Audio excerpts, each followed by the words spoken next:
this idea of like predictable income, once you get someone and they pay you every month so you don't start your months at zero, Hmm. was really, appealing to me. They say people join a membership for the content, they stay for the community. I I tend to not necessarily agree with that. There is a gray line there, but it's true that community could be the place where that will make people stay longer just because there are these connections, that are being made. It's easier to start slow and say, let's see how that goes. Give me feedback. Do you want more? Should I break this down? Right? And just add as you feel comfortable. This is the Giraffes Don't Eat Steak podcast. The podcast for curious marketers who zig when others zag. This episode, find out why memberships are such a powerful business model for predictable income and sustainable growth, and discover the secret to creating a membership people actually stay in. Hello, Alex. Hey Erica, how are you doing? I'm good. How are you, bud? I'm very well. Awesome. I am so excited that I've invited Nathalie to come and join us today. Nathalie, welcome to our podcast. Yeah, thank you so much for having me. So for Alex and for our audience, why don't you tell us a little bit about who you are and what you do? Sure. So my name is Nathalie Doremieux. I am half French, half American. I live in the south of France. I've been in business for 20 years with my husband. And we run two businesses. We run the membership lab, where we help people build membership recurring income, sharing their expertise. And we also run podcast lead flow, which is a tool to help create conversations with your listeners. Fantastic. So we connected mainly on the membership lab front. That's where we connected because we were looking at how we take the marketing detective agency into another stage. But talk to us a little bit about memberships. Why memberships? Yeah, so membership actually came about. So originally, our background is in software engineering, right? Silicon Valley, we worked there for 10 years. And when we moved back to France to start the business, naturally we started to build websites because, we were tech people. And very quickly we saw that e-learning was really a place where people were more willing to actually invest just because they were selling something, right? And there was not so much competition. So we went into e-learning, and through learning about e-learning, I found that model of membership and that idea of recurring income. You sell once, and if you deliver, then people stay and pay you months after months after months. I got really attracted to it, especially because I'm not wired as an entrepreneur. Like, I'm not the risk taker that has the crazy ideas. So this idea of like predictable income, once you get someone and they pay you every month so you don't start your months at zero, was really, appealing to me. And through that, I realized that a lot of people have an expertise. Actually, we all have a membership idea inside of us because we are all either have an expertise we've learned at school, at work, we are parents, we are partners, wife, husband, like we have kids, like we are brothers, sisters, like we have learned things through life that we could help people with. And you can translate that into a membership, an online way of getting a community together on a topic that you can share. So that's really how the idea really came, kind of like naturally from the people that we were meeting. And I just found like this is one of the easiest model to run an online business, especially when you're not like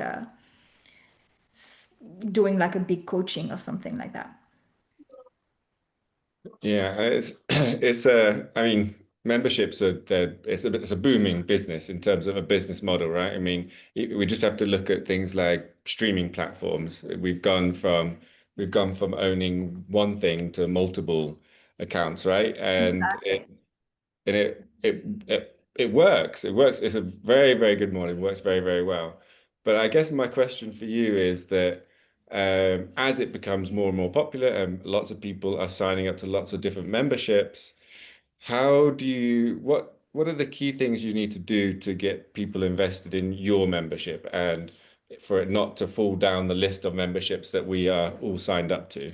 Yeah, so great question. And actually, this is unlike an online course, where people buy a course and they could buy on impulse, right? Oh, I see all these people successful. And then you buy, and then the course owner is going to say, well, I'm successful because see how much money I made. But they never say, oh, I'm successful. See how many people got results from my course. They never say that. They measure success based on money. The problem with membership is that if you don't deliver, people leave, right? Yeah. So you have to deliver.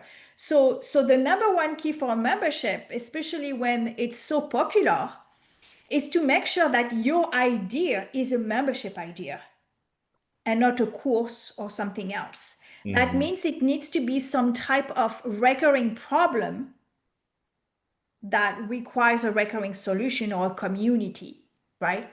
At the end of the day, people will stay if they get results. The more you're going to be make it unique and about you, your framework, your way of doing things, that's why they would choose you over somebody else, right? Oh, Constantly. I like that a lot. A recurring problem, right? Because if Yeah, it's a exactly. one-off problem, then it's a course. Then it could be a course, exactly. So you cannot turn everything into a membership because the success of the membership really relies on how people staying. And for people to stay, they need to get results. So in this particular context of learning, can you give us a real example of a reoccurring problem that requires a membership versus a course? Oh, sure. There are like a ton of them.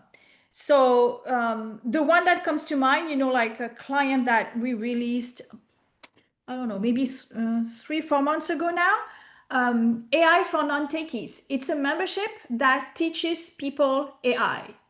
AI is a moving target. It always evolves. So if you want to be an AI trainer, if you want to, she actually has a certification program. We've put a certification program in there where you basically get trained and you're CDP certified, in the UK, Yeah. to be an AI trainer, and you can go into corporates and do trainings and things like that. It evolves all the time. So nobody has the time to curate all the tools and all the things. So that's her job. That's what Heather is doing, right? She provides all this training. So she's curating content and she keeps them focused on this is what is new. This is what's working. This is what I've tried. She gives them accelerators and she gives them a vision of how, because she was there. She actually is still doing trainings at the moment. The goal is that she stops doing that, right? But she's showing them how she's building her training, like down to the slides, down to the offer and things like that. This is an ongoing thing where people are going to need to or want that sounding board, right? And especially in AI, things that are moving so fast. Other things like social media, because social media is moving all the time, right? So if you were to have a membership that is going to be about Instagram and LinkedIn and TikTok, I would not go there because you can't possibly be on all fronts on things that are moving so fast. But if you are in a membership that's specifically about Instagram and they're running all these tests and all this, A/B testing and things like that and giving you the data so you don't have to do that and it saves you time and they keep a pulse on what is going on for you, and you're surrounded by other people that also share what they're doing, then you've got a winner, right? Even better, niche it to a very specific audience. Instagram for fashion. Completely. The more you, absolutely. The more you're going to niche like that, the more you're going to find, the more your message, the easier your message is going to be because you're going to be really able to really understand where exactly they're at. Another one, totally other spectrum, and that might surprise you, learning the piano online. Mm. Busy Kids do piano, Busy Mom do piano. It's been a membership that's running really, really well. It's been for years. It's Carly Seifert. And it's an ongoing thing because kids, they learn, so they graduate, they get like badges, so they are Mozart and Beethoven and things like that, as they progress through the thing. Then there is a little recital where the parents record them, and then they can have their own thing where others can watch each, like it's an ongoing thing, right? And there's no end. There's no end to your learning curve there. Exactly. There's not really, and then to learning, and you want to think about that. There are two things, inside a membership. So you've got the content you're learning, right? But there is also everything else that is around, what makes you do things, the accountability, the support, right? Having that safe space, that community. They say people join a membership for the content, they stay for the community. I I tend to not necessarily agree with that. There is a gray line there, but it's true that community could be the place where that will make people stay longer, just because there are these connections, that are being made. Some big memberships, even people stay because there is a microeconomy. So you join and you get your clients from that community. I mean, I don't know if you're familiar with Female Entrepreneur Association. It's a community, I think it's maybe £60, 50, £60 a month. It's like 6,000 women. It's a microeconomy. Some people are members just because they talk and they get their clients from inside. So they're never going to leave, because that's where they make their money, right? So it's like so many different market, and ideas. And it's really about identifying what is that member journey, right? From the time where they're starting to where they want to go. And even there are memberships that naturally might end after 12 months, it's still considered a membership, if it's over 12 months, because after that, you have an opportunity to offer them something else. You can upsell them to a mastermind, right? Yeah. Or they can be good candidates for retreats that you're running, right? Or group coaching or something else. Oh, okay. So memberships don't have to be everlasting. It can be, as if you plan it, it can be for a set period with a goal at the end. Absolutely. So and people can stay. So there are things where you don't control. Like, for example, there is one that is about helping raising your kids, right? Your kids, you might have 1, 2, 3 kids. So you might say, I'm going to use it for like, all my children. So maybe it's going to span over, like several years. I'm thinking of Jessica Donovan. She runs Natural Super Kids, and we just kind of like recreated the journeys, and we integrated AI, some agents for parents to help them find what they were looking for. And this is for parents, right? So you're not going to be parent all your life, right? Yeah. There is a period of time where if your child has issues with eczema or diabetes, or they're struggling to eat, or they have like different health issue like this, she can help, right? So it could be that they have a problem right now, and at some point the problem gets fixed, right? And then they will naturally leave, right? So a member leaving a membership is not necessarily a bad thing. It could be that they got what they wanted, right? Mm. But it's making me think, I mean, there's two parts. The one is you really have to be clear on the value that you're going to be providing. Because I think your example of people staying for the community, the value of what you're paying, that community has to be worth more than that. Because if the content is not that, so if you went in for the content, but now the content is dropped down, maybe you know that stuff now, you don't need to know it anymore, then the community has to be strong enough to make you feel like it's worthwhile. Or you have to plot it that your content remains consistently valuable until there's a natural lifestyle change to this person that they no longer want to be part of your community, right? Absolutely. So I think it's not I think so many people go in thinking, let's start a community, and then create a Facebook group, click and say, come join. and they haven't put any thought in. Do you find that? Yeah, absolutely. So the I mean, the case of the Facebook group is like the best, case to illustrate that is that you're looking at what people are doing and you're like, oh, that sounds easy. Facebook is free. Let's create a community, right? Yeah, And sometimes people say, I am my audience. No, you're not. You're one step ahead. You were, you're not. Okay. So if you think you absolutely. are your audience, you're not. Otherwise, you wouldn't be doing this for them, right? I love And that. creating also going from free, you say I'm going to create a free Facebook group community, and then it's big enough, I'm going to start charging for it. Yeah. Well, how do you think that's going to go, right? So Mm. what I've done, I don't know if I've talked about that before, Erica, but I had this program. It's called First Members. And I created it because I was tired of people launching memberships that were not aligned with what they wanted to do and that were just going because I'm the expert. I know what they need, and it's very different than what they want, right? And are Yeah. they willing to pay for it? And they were at this idea of working with people that are at this level, but their message is talking to these people, right? Yeah. And we were like, okay, in this program, I'm going to do things differently. And people were like, okay, when are we building the site? When are we doing something? No, no, no, no. We're going to start looking at your idea, right?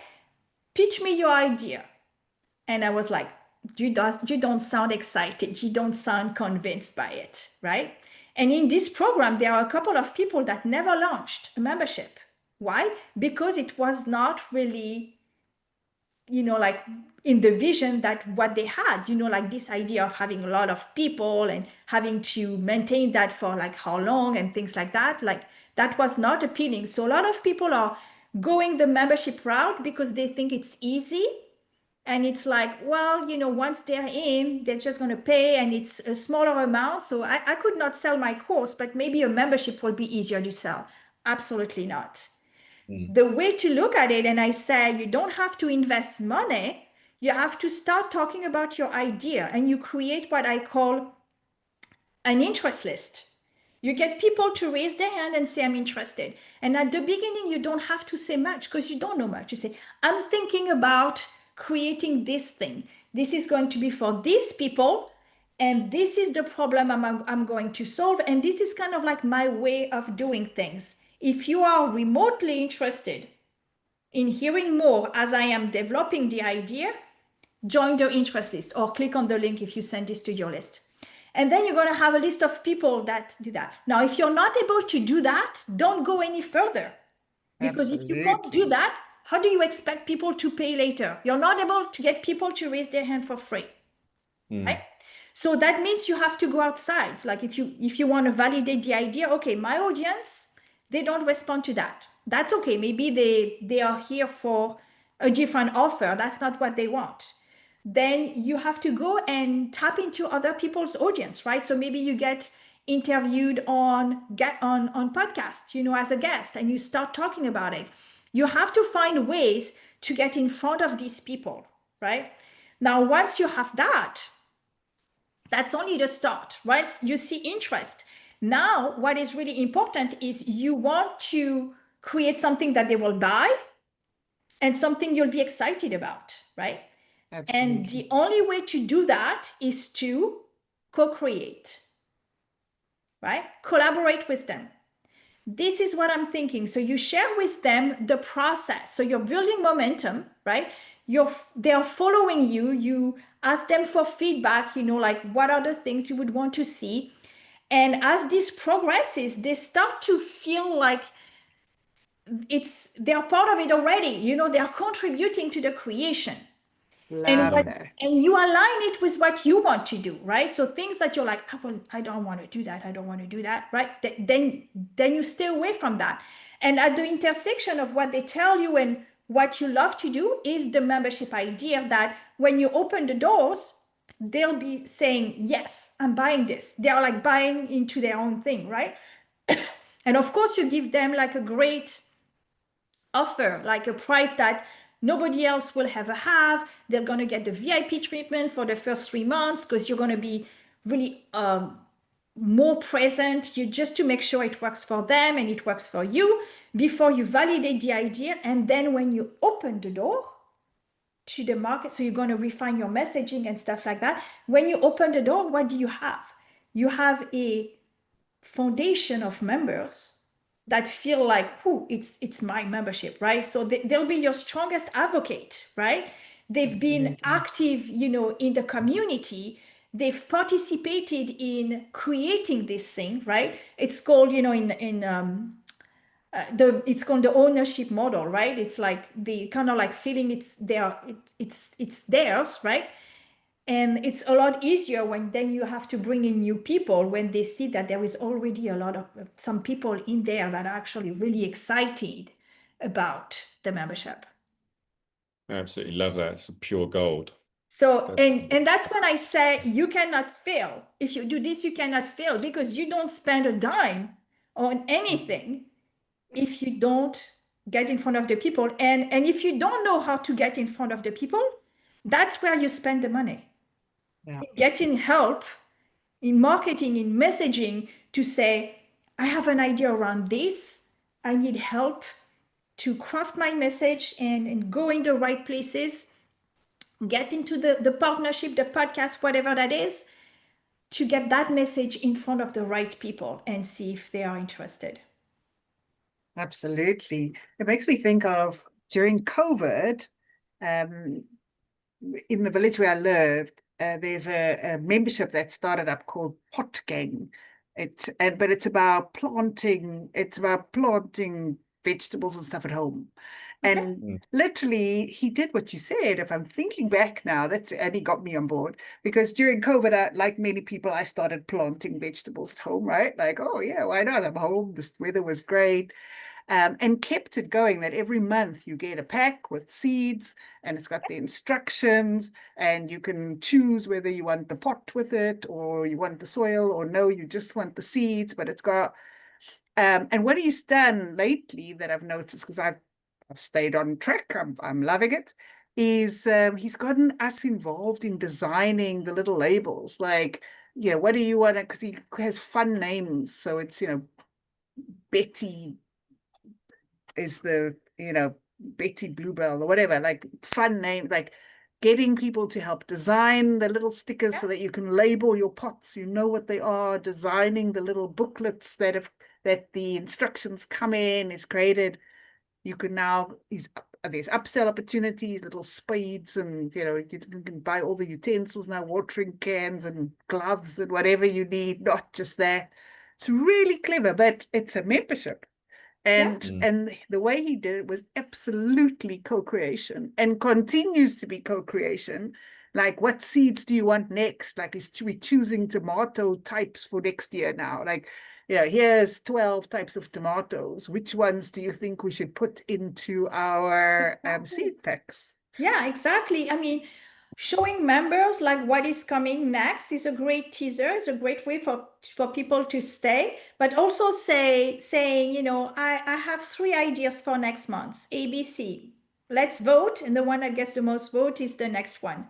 So when you involve people like this, you get this engagement, with the Absolutely. community, with the content, because it's not about, I'm sure you've heard this, it's not about like the content and how many videos they get and things like that. People don't want to watch more videos. No, They want results or absolutely. transformation or learning, whatever it is that your membership brings, right?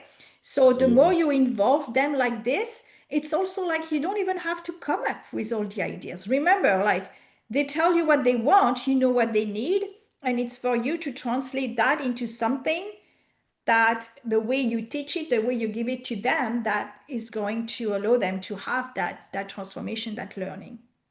I was actually doing a bit of research recently, I mean, quite a lot of research actually, just around like creating offers, and I came across like someone who's talking about creating books, but creating instructional books. This is not a membership, but it's kind of the same principle what we're talking about at the beginning. And they had an idea for an instructional, and they had, but weren't quite sure of kind of what angle that instructional should take. So before they actually wrote it, they just did lots of ads saying with a mock-up of the book, but with like 5 different books, kind of the same thing, but all very different messaging along the books, and they had um, different different outcomes. You will achieve this different outcome on each one of them, and just sent those out on, I think it was on Facebook or Instagram or something like that. A, building a list of people who are interested, but B, seeing most importantly, what is the thing that people actually value? Like, what am I going to get from this book? And then so you've got your answer, and then you just go straight into And that area. people. It's the same way talking about the community. Like you might have an idea of what people value, but you don't actually know until you start asking and putting out some kind of mock-up proposals and seeing which one gets the most traction, and then run with that one and keep those people Exactly. engaged all the time. Exactly. Because not all memberships have a community. There are like memberships where there is one, for example, where that is all about teaching you how to paint watercolor, with watercolor. And you have all these designs that you can choose from, and there is one per month, like one of project. Like if you want to give yourself like one goal, I want to paint this month. And you would stay just because every month you have like a new goal, right? Like if you're Yeah. working on like yourself, on yourself, and then you want this time carved out, then this is your permission basically to have that time for yourself each week, right? Doesn't require a membership, a community. People Yeah. don't necessarily want to talk to each other. They go for this, right? Another one was that was some years ago, but for like kindergarten teachers.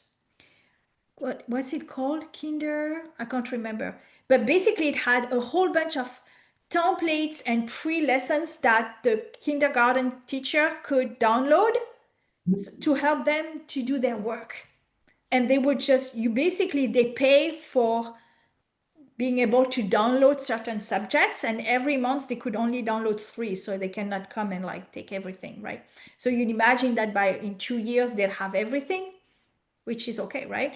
No requirements, like there was no community. I don't think there is one either, because it was all about giving them something that saves them time and give them less stress because they don't have to think about it, right?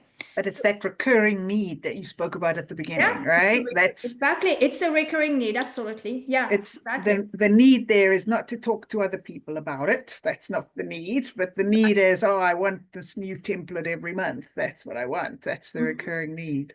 And I guess there's also power in trying to understand the real benefits people get from a membership that are continuous rather than the end goal. So, for example, when you're selling a membership, someone might buy the end, um, like, I don't know, the piano one, for example.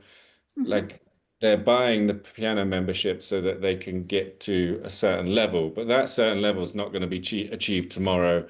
or in month 1 or a month 6. It's going to be in year 3 or 4, for example. Exactly. Yeah. And then so, but you're selling, but you have to sell that you will be able to play, I don't know, play in front of your family and a little party, whatever. But That's exactly that. That is that won't exactly happen that. for like 2 years or something. But you Yeah. also need to understand what are the ongoing benefits they're going to have. And I can't think right now what for the piano, but let's say something like a gym boot camp. I know that's not an online one. You say in 6 months boot camp, 6 months time you're going to have the beach body for the summer. But that's not straight away. But what are the benefits they're getting along the way? And that would be the community, for example. You're meeting new people, you're improving your social life and stuff like that.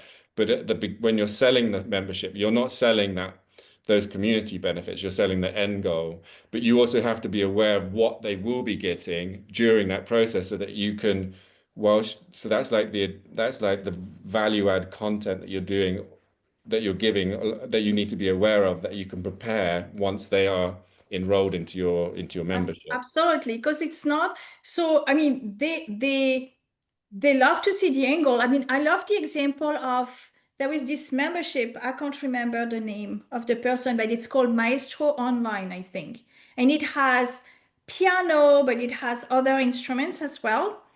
And one of his tagline is like, want to be able to play the piano at your daughter's wedding, Yeah, love that. right? Really good, yeah. So for anyone that's like, oh, if there is one thing I'd love to be able to do this for that, like that's an emotional connection, right?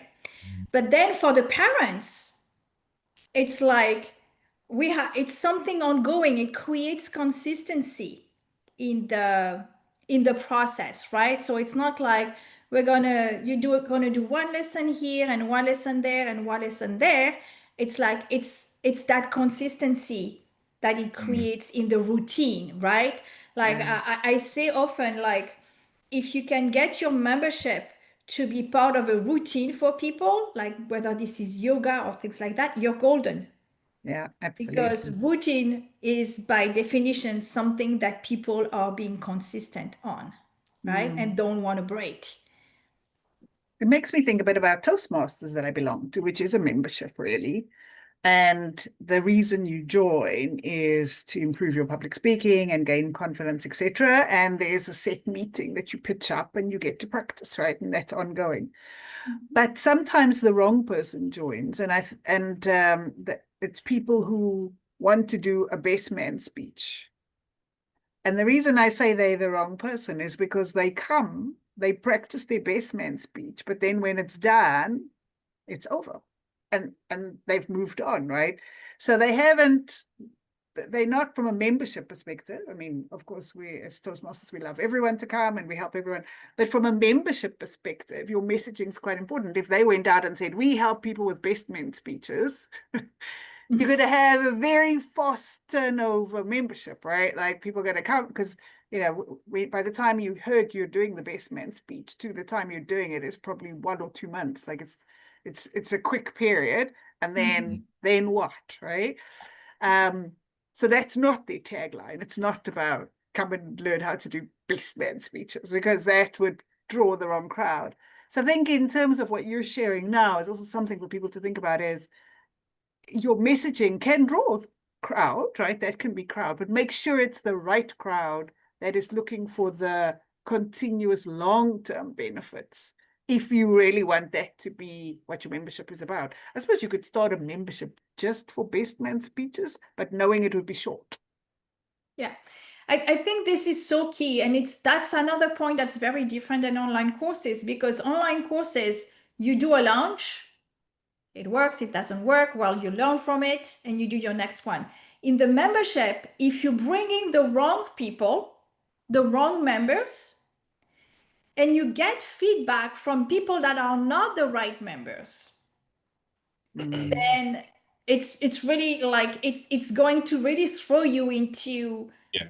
into something where that nothing good can come out of that, right? You want to get feedback from your ideal member, so you want to be super clear about who it is, who it's not for, and you don't want definitely those members that are here just because it was a free trial or something like that. That's the big danger of like free trial members. It works in some markets, it doesn't work in others. So I'm not going to say should not do that, but it's like take it with a grain of salt, because you have to really make sure that you always speak, like you said, to your ideal member. Otherwise, you're going to get feedback from people that you don't want to hear about. And also the impact on your existing good members, right? And Oh I've yeah, seen that it takes one. happen. It takes one. Yeah. They cause disruption or start maybe in the community saying the wrong thing, upsetting people. So it can really disrupt your good community if you bring wrong apples in, right? Absolutely. And that's why it's key really to be able to measure that and let people go, if they are not abiding by the rules and things like that, because people will tell you, it just takes one person to make the conversation really, really odd, very, really weird quickly. Yeah, absolutely. Fantastic. So Natalie, what are your 3 tips for someone if they're sitting here thinking, I really want to start a membership? Yeah. Give us your first, second, and third steps that you Yeah. think they should do. So the first thing, and this is something we haven't talked about, is if you have an existing business, right, and you're thinking of a membership, then you need to think about how is this membership going to fit with what you're already doing? Am I doing the membership to get a pool of people that are going to feed another program or offer? Or do I want to create a membership for people after they've completed working with me in some capacity? So do I want to create a front-end membership? So maybe I have some followers, right? I have people that follow me, they watch my, they sign up to my freebie, but they never join my program, my coaching or whatever that is, right? Or they never buy my services.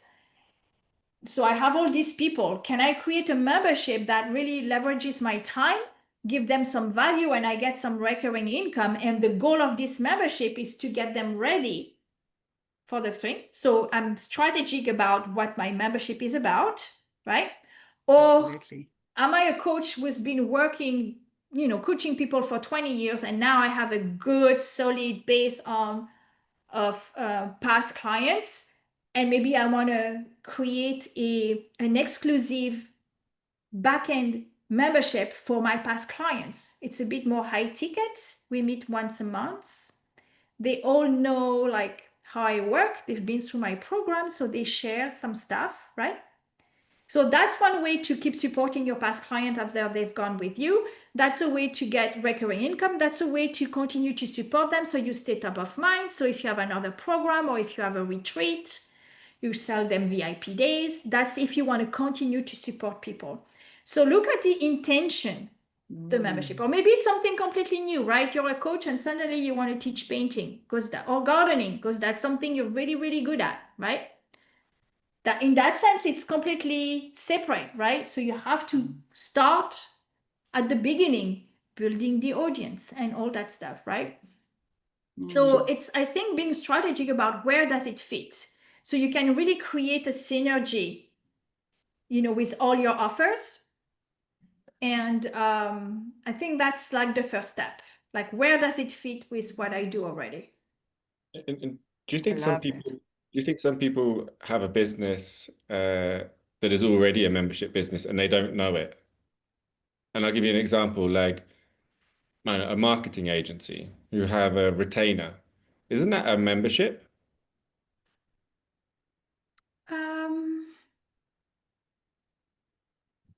I don't consider it a membership in the sense that it's done for you, right? That to me, in the membership, there is this notion of scalability for you.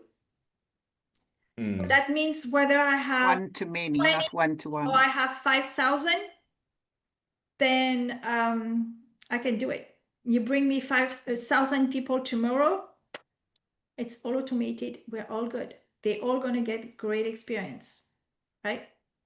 So that's where I see there is and that's really important actually. The second thing is like to not get carried away, especially if you're used to working one-on-one and say, oh my gosh, I'm so excited about this. We're going to do a call a week or 2 calls a week, and then I'm going to do this, and then every week I'm going to deliver, and then 3 months in, you're burned out. I'm like, this is so much work. No, it's easier to start slow and say, let's see how that goes. Give me feedback. Do you want more? Should I break this down? Right? And just add as you feel comfortable. Right? Now, rather quickly, if you're going to be community based, I think when you reach like maybe 100, it could be nice to bring in a community manager. Yeah. Now, the best place to find your community manager, you know where that is? In your community. Your members, right? Identify the one that are like, ah, like she gets me, like she gets the values, she gets the vision of why I'm doing it. Offer it and say, hey, would you be interested, like to pop in, like Love that, say yeah. there, things like that, right? This is where you find your best people. There are skills that can be learned, people that align with your values and your vision that cannot be learned, right? Absolutely. So they're actually closer than you think. That's brilliant. They're already probably doing quite a lot of the work anyway because they're For free, absolutely, yeah. without being like officially the person, right? Yeah. So, and they'll be like so um yeah, I mean they'll feel like on top of the world, right? That you're even Yeah. like considering it like that. They will feel seen, right? So they'll probably do a great job. Absolutely. I love your second tip is think through the workload. I recently made a mistake. I got all excited and launched a LinkedIn newsletter, but I mistakenly said weekly. And because it was exciting. But now I'm like, oh, it's every week. I have to write a new one. Like, why didn't I just say monthly? Yeah. And you know, And I love writing. something that goes with that is that don't think that people are going to get the same results at the same pace as Yeah, working with you one-on-one. Be really absolutely. clear about that, right? Mm. And the way you solve that, if you're like, yeah, but I can help them with so much more, offer VIP, offer like extra paid one session, things like that. I have a client, she's a vocal coach. She used to do one-on-one, too many clients. She said, I cannot take more. I have to refuse people. That's a horrible thing to say in a business. We created a membership. It was really hard to get people to transition from working one-on-one to a membership. They're like, no, we want you, Eve. And so what we did is in the messaging, it said the membership is all the exercises. And then if you want sessions, you book sessions and you pay per sessions, but you pay as it becomes available. It's exactly the same thing as saying it's a membership and then you pay extra for one-on-one. But the fact that like they're not joining a membership, they're like joining an opportunity to work with a one-on-one, only people in the membership, Mm. and you Ah, have very access to clever. all these extra resources. So it's exclusive access to working with me one-on-one. You have to be a member. So I get recurring. I build more tools and practice. They practice the vocal cord. It's like super technical, right?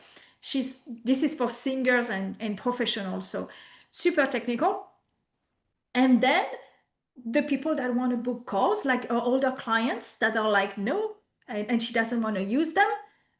They're like, well, sign up to this thing and then book. It's a brilliant way to tap into scarcity.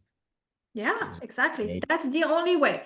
And she's like, she's got two kids now. She was about to have one when we did this, and it took it took sometimes like this is something we were working one-on-one actually with her, where like she's like like I still have people, they are not ready. It's like, well, let's change the wording, right? Let's change the approach and just say like this is an exclusive way of working with me. That's how it works, like just sign up here. You want to work with me? Sure, that's how it works. And boom, that worked. Love it. And your third tip, Natalie, what's your third tip? Well, I think the third tip is really to look at it as not a get rich quick. Okay.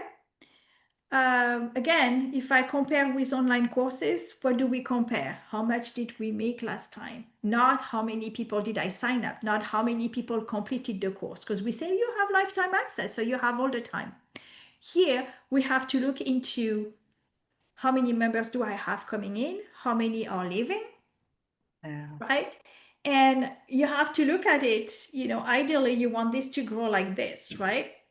So you're going to get more and more member, and you always have to make sure that you stay in scalability, right? Yeah. So automate things. So people that would say, I will automate this, like the creating the account when I have, I'm not going to do that for member number one. Treat number one like if it was number 1,000. Mm. You've got to have your thing. Not only because it's going to become a nightmare when you're going to get busy. Oh my gosh, I have people signing up. We have to create all these accounts. There are still people doing this manually. Yeah. Believe it or not, they purchased the tool that could do it, but they have their VA who said she can do it, we didn't get that actually we could automate that stuff, right? So you come in after that and you look like a hero because suddenly everything happens, automatically. So built for scalability.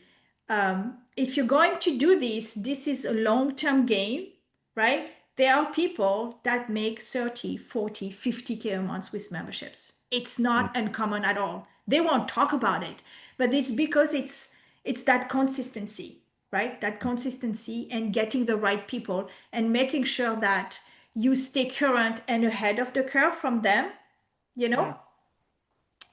And I think that would be, my strategy, like make it scalable and make it automated from the first time. Oh, I love it. Nathalie, someone out there is listening to this podcast going, I want to start a membership. I need help. Where can they find you? How do they get hold of you? Yeah, so the easiest way is to go to themembershiplab.com/consult and just book a call. And then, yeah, it's a clarity call, and then we can talk about, I can ask the questions, the right questions to get them to see if a membership is actually what they really, really are looking for. So people are surprised when we hop on calls. It's like, I'm not salesy at all. I won't even tell you what it is to work with me unless I know I can help. But I need you to be motivated because I've built too many memberships that never got sold. Oh, one thing I'll tell you is, my first members program, when I tested it, the first time I did it, I got people converting their waiting list, their interest list to 50 and 60%, 60% into paying. That's fabulous. So that tells you that it doesn't need to be big, but it needs to be people that are the right people and that you keep the connection with. Fantastic. Thank you so much. Alex, what was your big takeaway today? Well, that's a really difficult question because there were so many gems in there. I think I would probably just talk about the process of building your membership and getting to your membership. So if you have a membership idea, put it out to the public and see, float a few ideas, see which ones start building traction, and create that list and bring them along your journey and make them your community